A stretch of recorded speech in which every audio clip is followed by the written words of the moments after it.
While filming an action movie in Romania, what was just fiction turned into a real nightmare.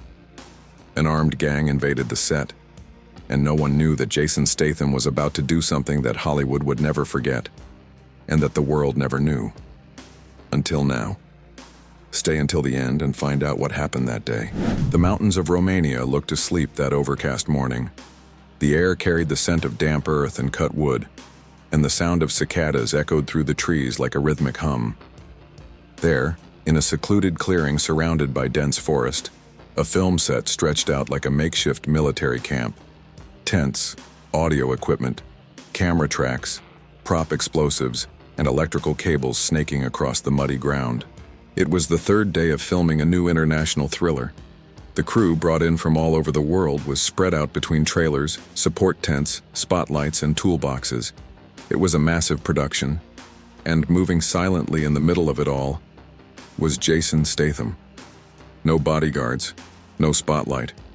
Just a dark jacket, a low cap, and quiet footsteps. Jason had never been the type to seek attention. He watched more than he spoke. While other actors rehearsed out loud and stuntmen warmed up with flashy jumps, Jason kept his focus where it mattered. The next take, the next move, the next breath. The day promised combat scenes in an improvised encampment, with extras dressed as paramilitary soldiers and a series of choreographed explosions. Everything was staged, everything safe. Or so they thought. Filming took place in a clearing surrounded by trees and hills. There was only one dirt road leading in and out, a detail the producers called a security advantage. But that morning, something different lingered in the air. Nothing obvious, just a slight hesitation in the wind. Jason sensed it before anyone else. A metallic sound from above, a drone, but not from the production. Then a truck passed too slowly down the dirt road, decelerating as if searching for something in the trees. No one noticed. They were too busy setting up lights, testing microphones, calibrating lenses. But Jason saw it and stayed alert. The main camera began rolling. The director, excited, shouted instructions to the actors who ran between prop tents holding fake rifles. The first take was underway. Everything seemed under control. But what no one knew was that control had already slipped away. Years later, a low-resolution video would leak online. A gray-haired man, sweating, eyes marked by time, would appear in front of a webcam. He wouldn't identify himself at first, but the caption beneath the video would say it all. Former assistant director, Romania set, confession. His voice would tremble as he started. I kept this to myself for a long time, because I was told never to speak. But some things can't stay buried forever. And what happened on that set wasn't fiction. He'd pause, breathe deeply, continue. The world never knew what Jason Statham did that day. It couldn't. But I saw it, and I've never been the same since. Back on that day, the sky began to darken slightly. The sun hid behind thick clouds and the temperature slowly dropped, as if time itself was retreating. The sound crew started reporting radio malfunctions. The drones lost connection. 2 spotlights shut off on their own. Some laughed, others got annoyed. Jason just breathed deeper. In the distance, a stuntman slipped in the mud and fell hard. "Cut!" someone yelled. More laughter. A normal day on set, except it wasn't normal anymore, and no one realized it. Jason stopped in front of the video monitor, pretending to watch the rehearsal. But his eyes were on the edge of the forest. A figure appeared for a second, and vanished just as quickly, too fast to be a crew member. He said nothing, just turned, walked to his trailer, and opened a small canvas bag. From inside, he pulled out something no one else had seen. An old military belt with a compact tactical kit. He inhaled deeply. It wasn't part of the costume. Meanwhile, in the middle of the set, the director shouted, "Explosion in 3, 2, 1, action!" The detonation executed perfectly. Dust, sparks, and staged smoke filled the air. Actors ran, cameras rolled, and everyone applauded the execution. But then, in the trail of smoke, something else emerged. 5 figures stepped out of the forest like shadows. Civilian clothes, real weapons. They moved fast, shouting in a foreign language, pointing automatic rifles at the crew and barking commands no one understood. In the first second, everyone thought, it's part of the scene. By the second they knew, it wasn't. Chaos began with a sharp sound, a real gunshot. No one knew where it came from, but it echoed loud, different from any prop noise. People screamed, cameras fell. Extras ran off set. A cameraman dove behind a wooden barrel. The director froze. Jason heard it. He didn't panic. He calculated. His eyes narrowed like the world around him had slowed. He knew exactly what this was. This wasn't fiction. This was war. He crouched and ran toward the side of an equipment truck, hid for a few seconds, breathed, listened to the footsteps, the shouting, the crying, the clinking of guns being loaded again. There were more of them now, at least 9. Entering the set with brutality, shoving and threatening crew members like they were real enemies. One sound operator was knocked down with a rifle butt. Another technician had his face slammed into the dirt. Jason unzipped the side pocket of the bag, pulled out a small blade he always carried just in case, something that would never make it into a scene. Not cinematic, just practical. In that moment, there were no stars, no cameras, only survival. While the crowd backed away and hid behind trailers, Jason moved the other way, silently, like a predator. Low to the ground, breath steady, eyes scanning the terrain. He wouldn't run, wouldn't shout, he would act. And that's exactly what he did. The ex-assistant's voice returns in the interview. I was behind the makeup trailer, shaking so badly I could barely see straight. But I saw him move. I saw Jason going toward them. And I swear, it was the most surreal thing I've ever witnessed. Jason moved behind one of the tents and spotted one of the intruders isolated, checking a military-grade GPS. He moved in fast and precise. A twist of the wrist, a shoulder lock.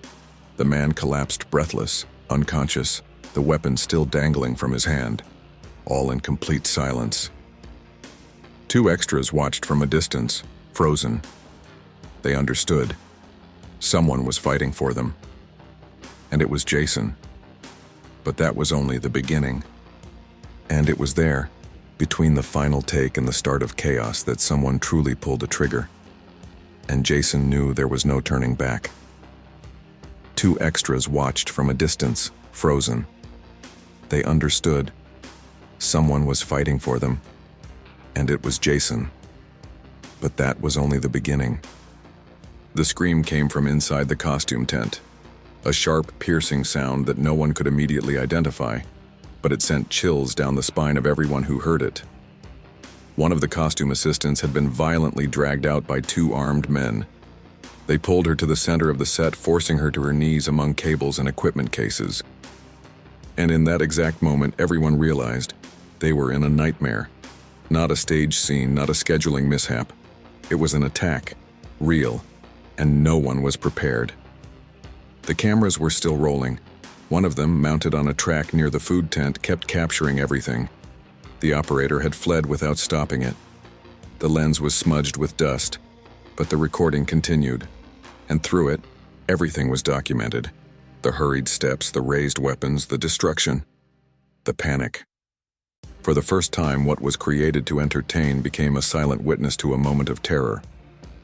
Jason remained hidden behind a portable generator, watching. There was no doubt. These men were armed with real assault rifles, ballistic vests, radio comms, and rage. It wasn't a robbery. It wasn't a planned kidnapping. It was a mistake. They had mistaken the film set for a real paramilitary camp. Maybe because of the costumes, the trailers with flags. Maybe just pure paranoia. But that didn't matter. What mattered was that they were ready to kill, and at any moment they could pull the trigger. Jason quickly assessed their positions. 3 men were in the center, controlling most of the crew. 2 others roamed the perimeter, scanning with sharp eyes. A 6th was stationed near the backstage area, distracted, and that's where Jason aimed first. On the other side of the set, An actress sat on a crate, trembling so hard her wig slipped off. Makeup streaked down her face. Her eyes stayed locked on one of the invaders shouting commands in an unfamiliar language. Behind her, a young camera operator cried silently. He was only 19, thinking his first big film would change him. It did. Just not the way he expected. One of the armed men fired a shot at a spotlight purely to intimidate. The shards flew like liquid glass. Screams echoed. Someone dove to the ground. Jason used the distraction. He moved along the left flank, silent as night wind. Within seconds, he approached the man near the costume container. The invader was distracted, rummaging through boxes of clothing and flashlights. He never saw it coming. Jason grabbed him from behind, applied pressure to his jugular with surgical precision, and rendered him unconscious. Quick, clean, and quiet. The weapon dropped from the man's hand. Jason picked it up and hid it beneath a sound tarp, unloading it in a single motion. Every step Jason took was a calculation, every breath a preparation. He wasn't performing. He was operating, as if years of training had been stored away just for this moment. In the interview footage, the former assistant swallows hard and says, "It was surreal, watching a famous actor move like a trained professional. No posturing, no ego, just instinct. While the rest of us shook, he just breathed and advanced." Back on set, the intruders began noticing one of their own was missing. Shouting intensified. One of them, more aggressive, shoved a producer to the ground and started searching between trailers.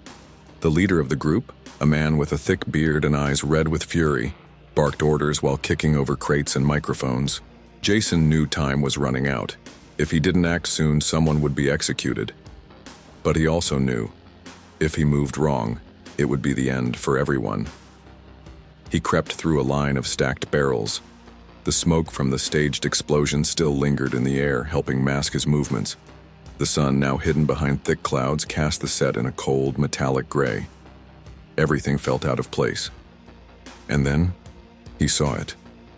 One of the men broke off from the group, heading toward the main equipment truck, probably to steal or cut communication lines. Jason followed from behind. When he caught up, he didn't hesitate. He picked up a fallen metal bar, and with a swift motion struck the back of the man's knee. The invader dropped with a muffled grunt. Jason grabbed him, pinned his face to the ground, and immobilized him. He took the radio from the man's belt, turned it on, listened in. A code spoken in a foreign tongue repeated, something like "primary target in sight." Jason understood they were after someone. Maybe an extra, maybe the director, or maybe him. He tucked the radio into his pocket. He knew it could be used to his advantage. In the center of the set, the costume assistant knelt, crying. Her hands shook so much she could barely support herself. One of the men kicked a spotlight next to her. The director, now frozen behind a makeup tent, watched in total silence. He had no more control. The movie was over. This was real life now. And then, amid the chaos, one of the invaders stopped, looked toward the side of the set, narrowed his eyes. Jason had been seen. The man raised his rifle and shouted. The weapon fired. The sound was sharp, piercing, slicing through the air like a blade. But Jason was no longer there. He had dove aside, rolling behind a set of staging stairs, dodging by mere inches. The confusion exploded. Now everyone was screaming. Some intruders ran toward the noise. Others dragged hostages to form a human shield. One fired again, hitting a makeup table that burst in sparks and clouds of colored powder. Jason ran through an improvised corridor between two trailers. He was breathing hard. Sweat ran down the side of his face. The radio in his pocket crackled with commands, distorted voices. They were trying to regroup. But Jason had something they didn't: knowledge of the terrain. He knew where the lights were, the blind spots, the gaps between cables and structures. He knew where he could strike. He knew when to retreat. And most of all, he knew how to protect others without being seen. And it was there, between two thick cables and a pile of equipment cases, that he saw them. A small group of technicians, hiding, huddled together, terrified. One of them, a young man in a blue jacket, looked directly at Jason with wide, panicked eyes. Jason simply placed a finger to his lips, signaling for silence, then pointed behind him, showing them a path out. The boy understood. The others followed. Jason ensured they got out unnoticed, one by one. Silent. Surgical. The interview returns. The assistant's voice cracks again. He didn't just save the costume girl. He saved the sound tech, the drone operator, an actress. And he saved me too. I only got out because he cleared a path. And he did it all without saying a word. Rain began to fall. Thin, cold drops hitting the red earth of the set. Dust turned to mud. Equipment began to slip. Sounds were muffled, but the gunshots still echoed. Each blast a reminder that fiction had died that morning. Jason crawled now, body low to the ground, dirty, soaked, but with eyes sharper than ever. He moved toward the center of the set.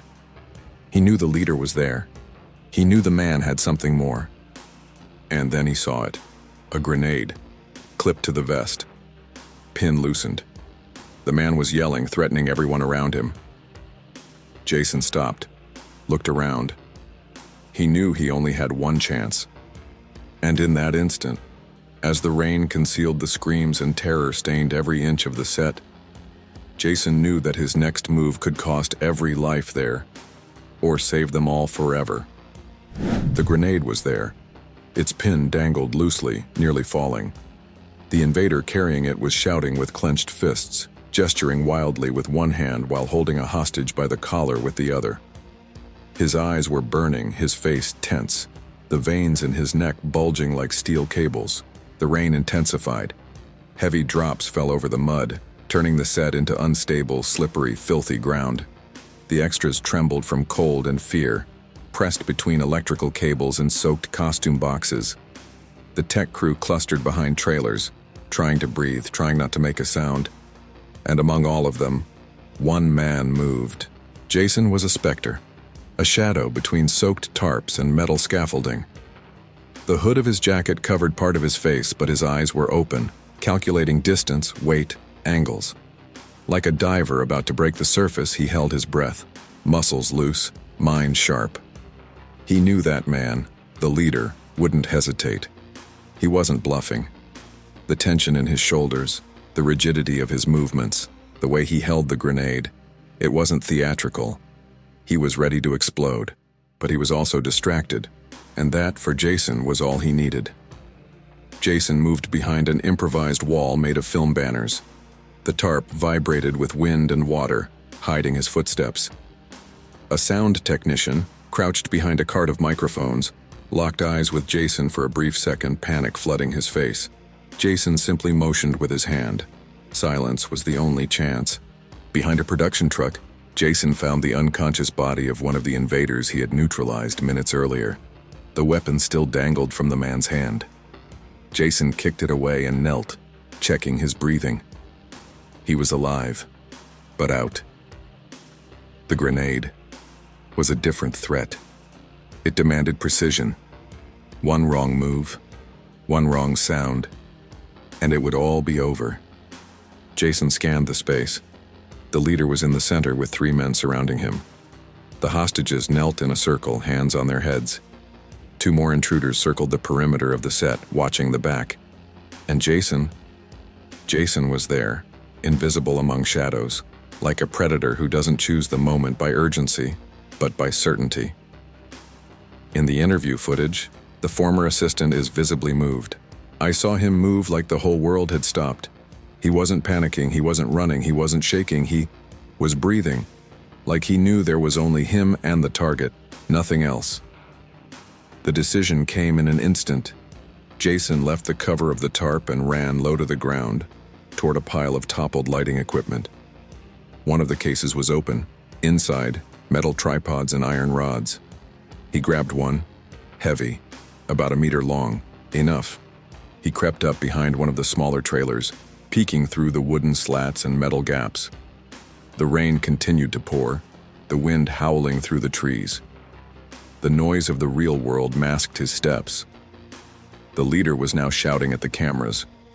He pointed at the hidden cinematographers, demanding they broadcast his message. His words came out fast, dripping with rage. The grenade pin dropped to the ground. The mental countdown began. Jason moved.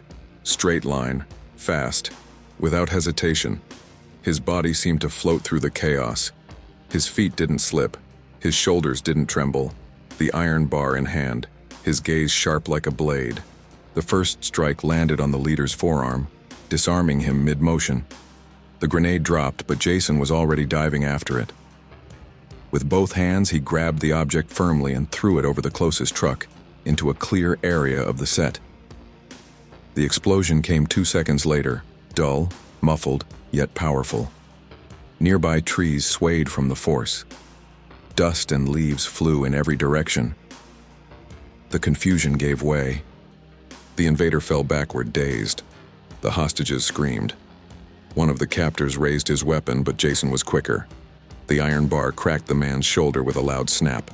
The weapon dropped. Jason spun, striking the second man's leg, sending him down. The third tried to flee but slipped in the mud and landed on his back. Jason didn't chase. He had already done what was necessary. The center of the set was clear. Around them, silence took several seconds to settle. No one moved. No one breathed. The man who had held the hostages lay unconscious, face down. The exploded grenade had left a smoking crater 30 meters away. The sounds of the attack had stopped. For the first time since it all began, the loudest noise was the falling rain. Jason looked around. People stood frozen, staring at him like they weren't sure what they were seeing. It wasn't Jason Statham, the actor. It was something else. Something most people only knew through rumors, edited videos, behind-the-scenes clips. Now, it was real. Entirely real. The camera was still rolling. The frame captured Jason standing, soaked, breath ragged, but steady. Steam rose from his shoulders as the temperature dropped. The former assistant in his interview speaks with a tight voice. I remember looking at him and feeling like I was seeing a man who had already been there before, in that place between chaos and death. He had lived it. He just never told anyone. But there was something no one saw. A fourth intruder, hidden between the camera rails farther out. He hadn't taken part in the central assault. He was waiting, watching, and now he saw Jason standing, distracted. The man stood silently, pulled a pocket knife from his coat, advanced. Jason heard it. He didn't see, he heard. A creak in the wood, the brush of fabric. He turned instinctively. The blade came down. Jason raised his forearm and blocked it. The blade sliced the skin, shallow but enough to bleed. The pain hit, but he didn't retreat. With his opposite arm, Jason struck the man's neck with his elbow. The intruder fell, limp. But before losing consciousness, he muttered something. A word Jason didn't understand, but it made him pause. Because it didn't sound like a threat. It sounded like a warning. Jason stood there, blood dripping, breath uneven, eyes locked on the void. The crew began to move. Slowly, people emerged from hiding. Some cried, others wandered, aimless. The director trembled, leaning against a pile of cases. The costume assistant hugged her knees, silent. A sound tech whispered a prayer. Jason said nothing. He just looked and breathed. But while everyone thought the nightmare was over, Jason knew, deep down, that this attack was only the surface, and that something much bigger was behind what happened on that set. The smoke still hung in the air like a thick fog, mixed with the smell of gunpowder, sweat, and rain. Every drop that fell seemed heavier, soaked in the tension that had been dumped over that patch of land, suddenly transformed into a battlefield. The silence that followed the explosion was unnatural. It was a void that filled the ears more powerfully than any scream. No dialogue, no orders, no sirens. Only the patter of the storm hitting plastic, tarps, and earth, and the eyes, all eyes on him. Jason stood motionless, the sleeve of his jacket torn, blood mixed with rain, his breathing visibly controlled. His fingers still gripped the curved metal of the improvised rod, as if his body hadn't yet realized the fight was over. But he knew. The real end hadn't come yet. Because behind that attack there was something else. And the man who fell last had whispered a word that wasn't a threat, but sounded like a warning. As if what they had faced was just a message. And messages, when delivered, mark the beginning, never the end. The crew began to move slowly, like survivors crawling from wreckage. Technicians dragged themselves back toward the trailers.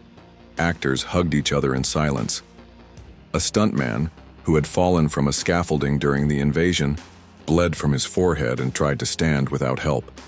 Jason held his arm, helped him steady, and then let him go alone. No words, just a look.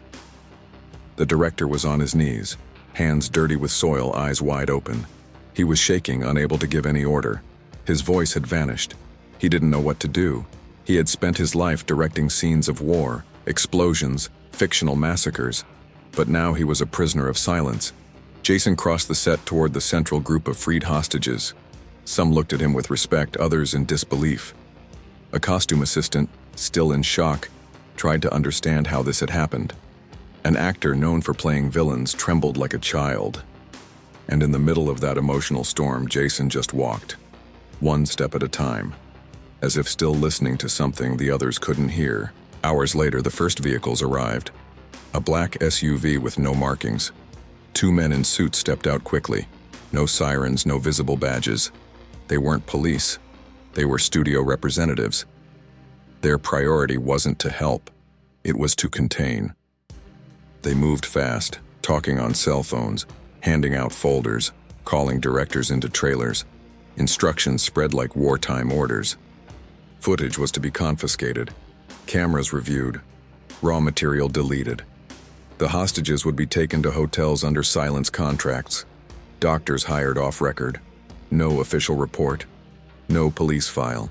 The executive producer, the same one who had approved filming at that location, arrived shortly after, wearing a long coat, dark glasses, and a cold expression.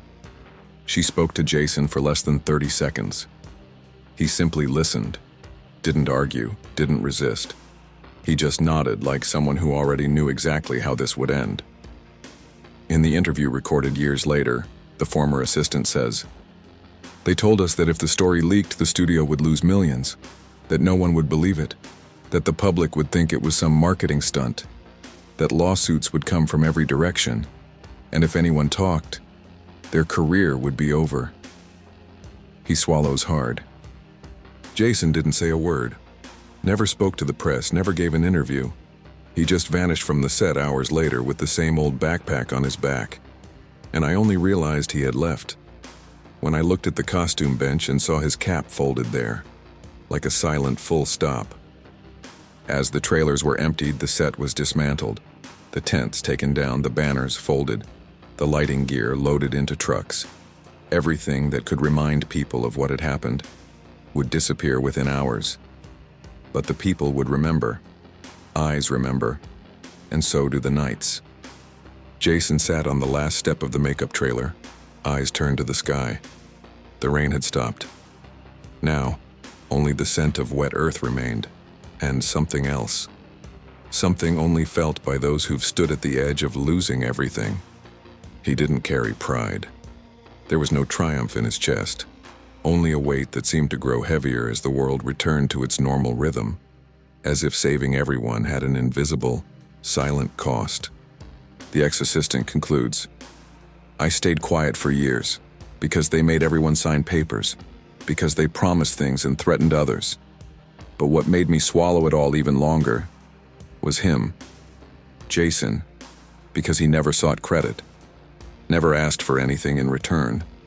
And when I asked him why, he just looked at me and said, 'You don't do it for recognition, you do it to keep the others alive.'" Months later, the film was released. No mention of the incident, no change to the schedule, no news report. The sequence that was supposed to be filmed that day was redone in a studio in Los Angeles with green screen and digital makeup, but there is a frame. one single second, cut from the final version, but preserved by one of the editors. A frame where Jason appears emerging from real smoke, his eyes different, his clothes torn, not like a character, but like someone who had walked through hell and returned in silence. That frame, according to legend among the editors, was never published, but everyone who saw it knew. But what no one saw was what Jason did with the last intruder off camera, and why the studio was so afraid of that being discovered. The day broke with a clear sky and an unsettling silence. The set was empty. No drones flying overhead, no actors warming up, no directors shouting. Where once there had been life and movement, there was now only overturned soil, tire tracks, dragged footprints, and the lingering smell of damp gunpowder. At the center of the clearing, the grass was burned in circular patches. A crater still released a faint smoke, reminder of where the grenade had exploded. All around, the remains of chaos, torn banners, fallen lights, dented cameras, and, most symbolic of all, a director's chair flipped upside down. The movie was over. But not with applause. At the studio office in London 3 days later, a closed-door meeting gathered producers, lawyers, heads of security, and public relations reps. They all wore the same expression, tension masked by formality. Documents passed from hand to hand. Unofficial reports. Statements written never to see the light of day. On the screen, frozen at the center of the room, an image. Jason Statham kneeling in the mud, holding the broken wrist of one of the invaders. His eyes locked on the camera, as if he knew he was being watched, not with vanity, but with awareness. The image had been captured by a production drone, by chance, seconds before the signal cut. It was retrieved from backup by a curious editor, and then archived as sensitive content. They knew if it leaked, it would be the end, not just because of what it showed, but because of what it meant. Back in Romania, a third-party crew arrived the next morning to dismantle what was left of the set. They worked in silence, eyes down, avoiding conversation. They weren't from the production team. They asked no questions. They just followed orders. It was one of these workers who found the man, the last intruder. He wasn't dead, but he wasn't fully conscious either. He was lying next to a truck, wrists bound with tape, breathing shallowly, his face covered in bruises. And beside him, a small folded note, handwritten in plain English. "This is the last one. Make sure he doesn't come back." Signed? No, just folded neatly. But it wasn't hard to guess who had left it. Jason, the former assistant, recalls. He's the one who left that last man alive, but with a clear message. That wasn't revenge. That was silent justice. He didn't kill, but he didn't let him get away either. Local authorities were contacted quietly. The man was taken in, treated, interrogated, but nothing he said ever reached the public. According to rumors, he named names, locations, links to paramilitary groups in the region, but all of it vanished into internal reports. Because officially, there was no invasion. Officially, it was a security breach, a set accident. The studio claimed non-criminal external interference. A vague statement, published on a low-traffic website and deleted days later. The police, replaced by lawyers. The victims, silenced by contracts. And Jason, silent by choice. Meanwhile, rumors started surfacing online, posts deleted quickly, screenshots circulating in obscure forums. A sound technician tweeted a cryptic sentence. "What you saw in the movie is fiction. What we lived that day would have made a better film." The tweet stayed up for less than 3 minutes, but it was enough. Comments started popping up. Theories, growing curiosity. The studio responded fast. Denied everything, released cold statements, and pressured everyone involved with strict confidentiality clauses. But what scared them most was Jason's silence. He didn't post, didn't show up to events, spoke to no one. And that silence is what made the legend grow. 2 months later, an independent podcast released a snippet of anonymous audio. Male voice, distant, quiet, but full of truth. He saved all of us. While we were hiding behind boxes and trailers, he moved toward them. Not for glory, not for cameras. He just did what needed to be done. And afterward, he disappeared. The clip went viral. Millions listened, but no one could confirm its authenticity. And the studio, of course, called it fiction. In the real world, Jason had returned to his routine. Movies, training, carefully calculated interviews. But something had changed. A different intensity in his eyes. A distance only those who've stared death in the face carry so naturally. In behind-the-scenes footage recorded months later during the filming of another project, he is seen in silence, observing the set before a scene begins. A stuntman approaches, cracks a joke, tries to draw a laugh. Jason smiles, but only with his lips. His eyes stay locked on the horizon. In the interview, the former assistant confesses, "The last time I saw him was at a closed pre-premiere event. I went to greet him, to thank him. He just looked at me and asked quietly, 'Are you okay?' I said yes. And he only replied, 'Then it's all good.' After that, he left, before the movie even started." There was something about him that unsettled the studio. Jason wasn't a threat, but his silence was. They didn't know what he had said to the people there, if he had left something recorded, if he planned to tell the world. And so they stayed one step behind, always watching. But Jason never moved with noise, never rushed. It was as if he carried that experience like an invisible shield, not to protect himself, but to keep others from ever needing one. In the film industry's backrooms, the case became known as "The Day Hollywood Went Quiet." A story no one could confirm, but everyone seemed to know. A shadow passed in silence, whispered from techs to actors to stunt crews, and always with the same conclusion. Jason saved an entire set and never asked for anything in return. But the question that never faded was what really happened between him and that last intruder.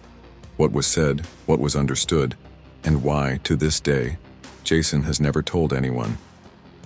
At the back of the warehouse where the interview had been recorded, a single light bulb hung from the ceiling, swaying gently with the wind seeping through the cracks in the metal structure. The former assistant sat in the same chair, now silent, eyes fixed on the floor. As if for a moment he had returned to that set that morning. The camera kept rolling, but he no longer cared. What needed to be said had already been said. All that remained was the memory, raw, sharp, and inevitable. The truth about the last intruder was never officially revealed.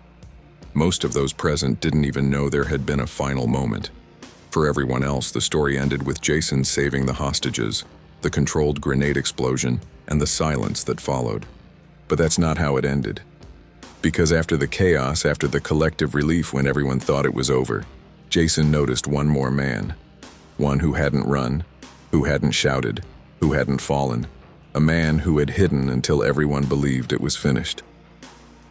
Jason found him behind the power truck, sitting, quiet, bleeding.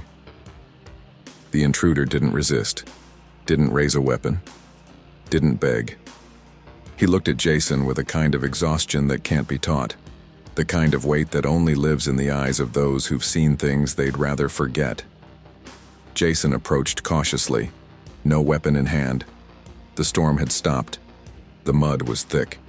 Their breathing was the only sound between them. That's when the man spoke. Not an insult, not a threat, but a question.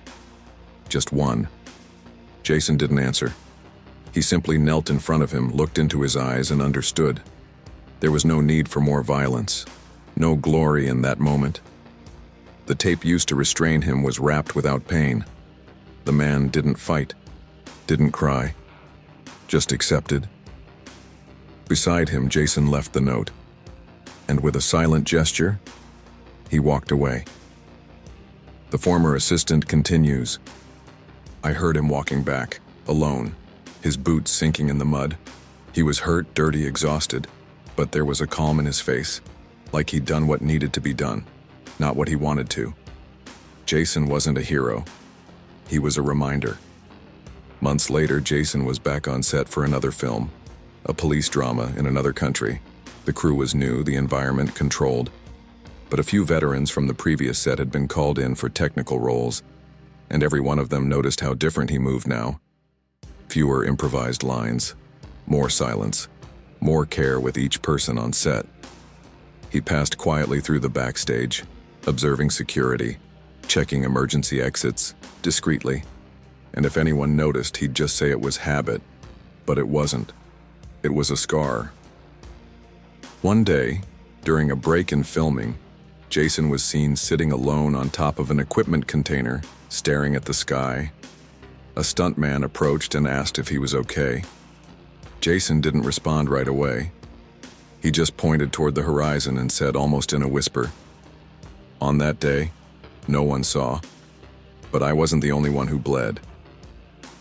In the final recording of the interview, the former assistant says, "I didn't record this to expose him. I recorded it to remember, so the world would know that sometimes the most powerful acts are the ones nobody applauds." Jason didn't just save lives. He saved the integrity of an entire profession. And he did it without cameras, without a script, without an audience. The image cuts to a never-before-seen behind-the-scenes clip, recovered by an editor. Jason sits on a wooden bench, wiping his hands with a cloth. In the background, the sound of machines and voices. But he doesn't look at the camera. He doesn't smile. He just breathes, as if he was there, and yet somewhere else entirely. The clip lasts only 12 seconds. But anyone who watches understands. That is the man who held the world for a few minutes, and then moved on without asking to be remembered. The video ends with an anonymous quote. "True strength is what you do when no one's watching, when there's no glory, only duty, and when silence speaks louder than any scream."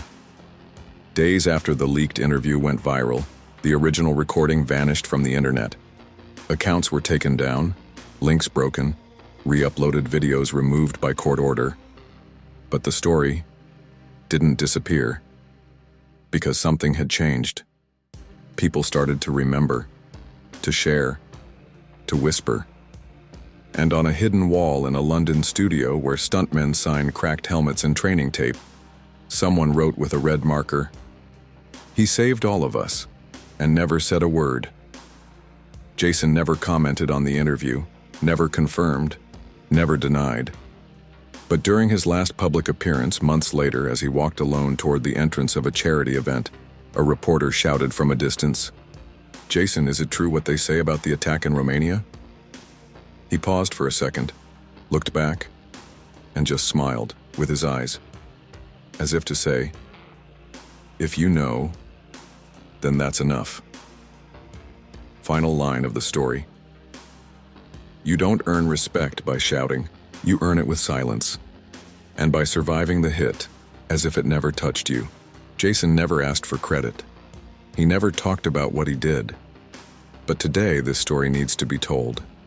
If this touched you, if it made you see what silent courage is, like it, and share it with someone who needs to hear it. Comment below. Can you believe that all of this was hushed up? And if you want to see more real, hidden, or forbidden stories like this one, subscribe to the channel now and activate the bell. See you next time.